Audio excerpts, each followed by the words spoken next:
అంటే ఇది ఎవరి తప్పు, ఎవరి తప్పిదం, ఎవరి ఆస్తులు ఎవడు అనుభవిస్తున్నాడు? ఇప్పుడు నేను ఒకటే చెప్తా ఉన్నా ప్రజలారా, ప్రభుత్వ భూమి ఫర్ ఎగ్జాంపుల్ ప్రభుత్వం వేలం పెట్టింది అనుకోండి, ఆ భూమిని ఆక్షన్కి పెడితే కొన్ని వందల కోట్ల రూపాయలు వస్తాయండి, వేల కోట్ల రూపాయలు వస్తాయండి. ఆ వేల కోట్ల రూపాయలు ప్రభుత్వం అఫీషియల్గా ఎవరికి ఖర్చు పెడుతుందండి? ప్రజలకు సంక్షేమానికే కదా, ప్రజల కోసమే కదా ఖర్చు పెట్టేది. మరి ఒక్క రూపాయి కూడా ఇవ్వకుండా అడ్డమైన వెధవలు వచ్చి ఇది నాది ప్రభుత్వ భూమి అని చెప్పి రెవెన్యూలతో కుమ్మక్కై మరి ఆడ పాగా వేసి కాలు పెట్టి వెంచర్లు చేసి అమ్మేస్తుంటే, తర్వాత హైడ్రా వచ్చి ప్రభుత్వ భూమి మేం కాపాడుతున్నామని చెప్పి హైడ్రా వచ్చి మళ్ళా డెమాలిష్ అంటే ఎర్రి పుష్పాలయ్యేది నా ప్రజలు కాదా? పబ్లిక్కి దీనికి సంబంధమే లేదా? ఇది ప్రజల ఆస్తి కాదా? ప్రభుత్వ భూములను పన్ను కట్టకుండా వీళ్ళు ఒక్క రూపాయి కూడా ఇవ్వకుండా రాజకీయ నాయకుల చేతుల్లోకి పోతా ఉంటే, హరీష్ రావు, గూడెం మైపాల్ రెడ్డి, గూడెం మధుసూదన్ రెడ్డి, సోహెల్ అనే వ్యక్తి, దామోదర్ రాజనరసింహ, వీళ్ళందరి పేర్లు దాని వెనకాల వింటా ఉంటే, అప్పనంగా ప్రభుత్వ భూమిని ధ్వంసం చేసి కొట్టేస్తా ఉంటే చోద్యం చూడమంటారా? మాట్లాడద్దా? బాధ్యత లేదా? ఎవరి కోసం మాట్లాడుతున్నామండి? ప్రజల కోసమే. అక్కడ వాళ్ళు అడుగుతున్నారు ఫోన్లు చేసి, దేనికోసం మాట్లాడుతున్నారు? అసలు మీ స్టాండ్ ఏందో అర్థం కావట్లేదు. అంటే మా స్టాండ్ ప్రతిదీ ప్రజల కోసమే. ప్రభుత్వం అంటే ప్రజలు, ప్రజలంటే ప్రభుత్వం. ఆ భూమి మీరు డబ్బులు ఇచ్చి కొనుక్కోండి, ఆ డబ్బులు సంక్షేమానికి యూజ్ అవుతాయి. ఎవడబ్బా సబ్బు ఎవడు కొట్టేస్తున్నాడు అని అడుగుతా ఉన్నా నేను. ఖచ్చితంగా ప్రజలకు చెందాల్సినటువంటి ఆస్తులు, ఆ భూమిని ప్రభుత్వం ఆక్షన్ పెట్టినా దాని ద్వారా వేల కోట్ల రూపాయలు వస్తాయి. ఆ వేల కోట్ల రూపాయలు ఈ రోజున కమెంట్ పెడుతున్నాడు కదా, నాకెందుకు రావట్లే పెన్షన్ అని చెప్పి మా ప్రజలు. అట్లాంటి వాళ్ళకి పెన్షన్కి యూజ్ అవుతాయి, ఆరోగ్యశ్రీ పథకానికి యూజ్ అవుతాయి, లేకపోతే ఇంకా దేనికో యూజ్ అవుతాయి. అప్పనంగా ఒక్క రూపాయి కూడా ప్రభుత్వానికి కట్టకుండా రికార్డ్స్ ని మాయం చేసి ధ్వంసం చేసి ఆడిందే ఆట పాడిందే పాట నాదే రాజ్యాధికారం అని చెప్పి ఎమ్మెల్యే మంత్రి అని చెప్పి వచ్చి పాగా వేస్తే చూస్తూ గాజులు తొడుక్కొని ఎవడు కూర్చొని చూస్తూ ఊరుకోడు. ఖచ్చితంగా ప్రజల కోసమే మేము మాట్లాడతాం, ప్రజల కోసమే కొట్లాడతాం, ప్రజల గొంతుకగా మేము ప్రశ్నిస్తాం. అది ఏ లీడర్ అయినా, ఏ క్యాడర్ అయినా, ఏ పార్టీ అయినా అని చెప్పి నేను మరొక్కసారి తెలియజేస్తా ఉన్నా. అండ్ దీంతో మీ డౌట్స్ క్లియర్ అయినాయి అనుకుంటా. ప్రజా భూమిని ఆక్షన్ పెడితే, ప్రభుత్వ భూమిని ఆక్షన్ పెడితే వేల కోట్ల రూపాయలు వస్తాయి. ఆ వేల కోట్ల సంపదను మళ్ళా ప్రజలకే ప్రభుత్వం ఖర్చు పెట్టచ్చు. అదే మీరు పుక్కట్ల భూమిని నొక్కేస్తే ఒక్క రూపాయి కూడా ప్రభుత్వానికి రాదు. ఇల్లీగల్ గా గవర్నమెంట్ భూమిని మీరు కబ్జా చేస్తున్నారు. ఇది ప్రజల్ని మీరు మోసం చేయట్లేదా? మీరేం తప్పు చేయట్లేదా?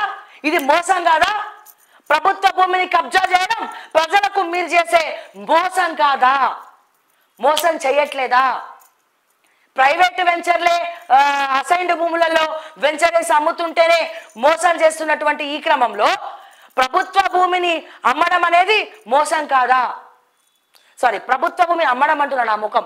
ప్రభుత్వ భూమిని అమ్మడం కాదు, ప్రభుత్వ భూమిని ఒక్క రూపాయి లేకుండా కబ్జా చేయడము, మీ సొంత పెత్తనాల కోసం ప్రజలకి రావాల్సినటువంటి నిధులు రానియకుండా దాన్ని అమ్ముకోవడము, దాన్ని ప్లాట్లు వేసి అమ్ముకోవడం మోసం కాదా?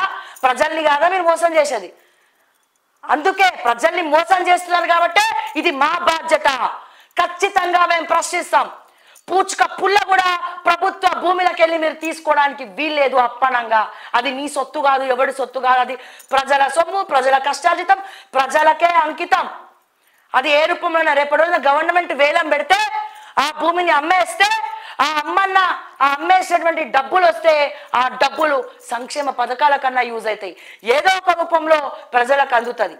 కానీ నీ మోసేతి కింద ఆ భూమి ఉంటే నీ కుటుంబ వారసత్వం ఆస్తులు పెంచుకుంటావు తప్ప ప్రజలకి ఒక్క రూపాయి కాదు కదా, పూచుక పుల్ల కూడా ఇయ్యనియవు నువ్వు. సో అందుకే అంటున్నా, ఖచ్చితంగా ప్రభుత్వ భూములు మీరు ప్రజల్ని మోసం చేస్తా ఉన్నారు.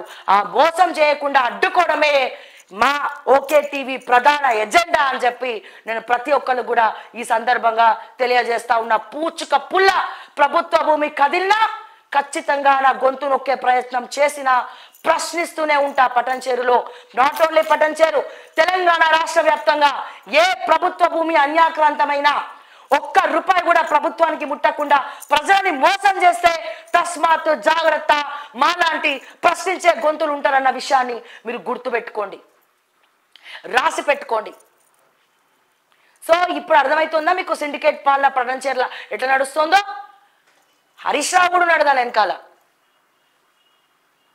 ఖచ్చితంగా దేనికోసం మాట్లాడుతున్నామంటే ప్రజల కోసమే, ప్రజల బాగు కోసమే, ప్రజల సంక్షేమం కోసమే, ప్రజల క్షేమం కోసమే, ప్రజల డబ్బు కోసమే నేను మాట్లాడుతూ ఉన్నానని చెప్పి మరొక్కసారి డౌట్స్ లేవనెత్తిన వాళ్ళందరికీ కూడా కుండ బద్దలు కొట్టినట్టు చెప్తున్నా. గుర్తుపెట్టుకోండి, రాసి పెట్టుకోండి.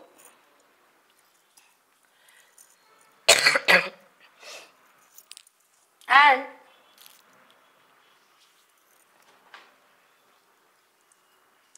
గూడెం మైపాల్ రెడ్డి అరాచకాల గురించి మాట్లాడుతూనే ఉన్నాం కదా, మాట్లాడుతూనే ఉన్నాం. అండ్ ఇంకా ఈడీ ఆస్తులు జప్తు చేసిన ఈ గూడెం మైపాల్ రెడ్డికి ఇంకా కూడా ఎన్ని మాట్లాడినా బుద్ధి వస్తలేదు. గూడెం మైపాల్ రెడ్డి ఏంది అందరూ అట్లనే ఉన్నారు, దీని వెనకాల చాలా మంది ఉన్నారు లీడర్లు, చెప్తే మీకు పరువు పోతుంది. అండ్